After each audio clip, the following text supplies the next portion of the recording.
our levels must be extremely lofty. That is, in comparison to normal Muslims.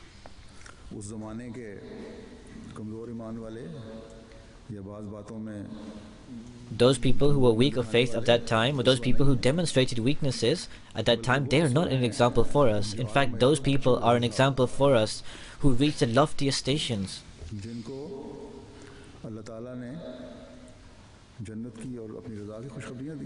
Those people who were given that tidings of heavens from Almighty Allah. So therefore we must attain those high stations that Allah the Almighty and His Prophet, peace and blessings of Allah be upon him, are content with. Our level of trustworthiness must be the highest levels. Whether it is a national trust, or whether it is a communal trust, or whether it is a personal trust.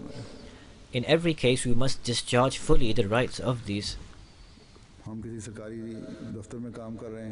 For example, we are working in a governmental office. Then despite the fact that the people who are working around us, whatever actions they perform, despite that, our level of trustworthiness must be such that distinguishes us from other people. You may be working in a private company, then an Ahmadi must set a good example. And this good example must distinguish him from others. Today, we say very proudly, and we tell others, that the level of trustworthiness of Ahmadis is better than others. However, this being better alone is not a source of pride.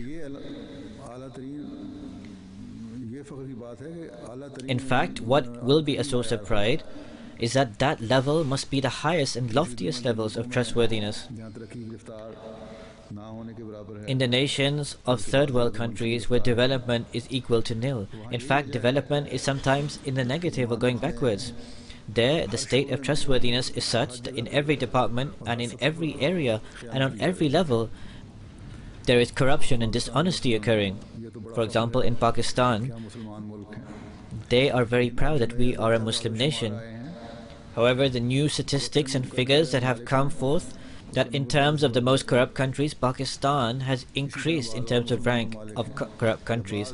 There are similarly other Muslim countries in these statistics. Then there are Muslims of other places in whose hands are the means and the resources. But despite this, they are engrossed in dishonesty and they are increasing in this fraud. So, does just being a Muslim give you the right to call yourselves as the Khaira Ummah, the best people? So does just proclaiming that we are implementing an Islamic system give you the right to be called the Khaira Ummah, the best people? There is not a question of just a few vices in these people, but there is every kind of vice found in these people. But then still they are believers. And those who are true believers, in their eyes, they are kafirs, disbelievers. With respect to these very self-styled believers, the promised Messiah, peace be upon him, has said that the Prophet Muhammad, peace and blessings of Allah be upon him, the hypocrites of his time, they were better than these so-called believers. So Hazur says, in order to establish the levels of trustworthiness and to safeguard that trustworthiness, that trust, and the Prophet Muhammad ﷺ was the Amin, the trustworthy. So in order to safeguard it, it is an Ahmadi alone who can discharge the right of this properly, and he must discharge this right properly so that he can be a part of the Khaira Ummah, the best people. When you discharge this right,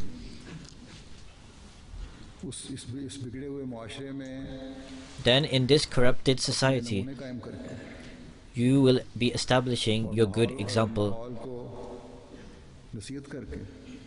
And you will do it by counseling the society and the trust that the Prophet Muhammad ﷺ brought forth with him. That was to spread the message of Tawheed, the oneness of Allah, to the world. And that was for people to discharge the rights owed to Allah and to the people. This is a trust, the responsibility of which has been put upon an Ahmadi. So today an Ahmadi must most of all distrust. That is, he must most of all be Amin, the trustworthy. And first of all, for this purpose, You must look at the reformation of yourself and your souls. And when you do this, this will be an attempt to discharge this right. And by discharging the rights owed to Allah and to His people, it is then that you will be fulfilling the right of this trust. By performing the correct moral upbringing of your children, you will be discharging this trust.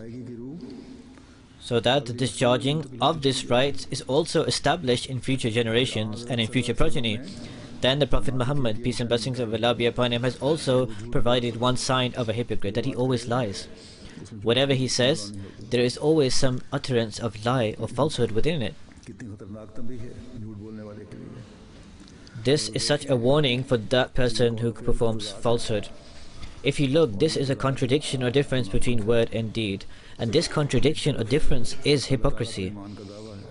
On the one hand, there is a claim of believing in Almighty Allah, and on the other hand, there is falsehood or lying.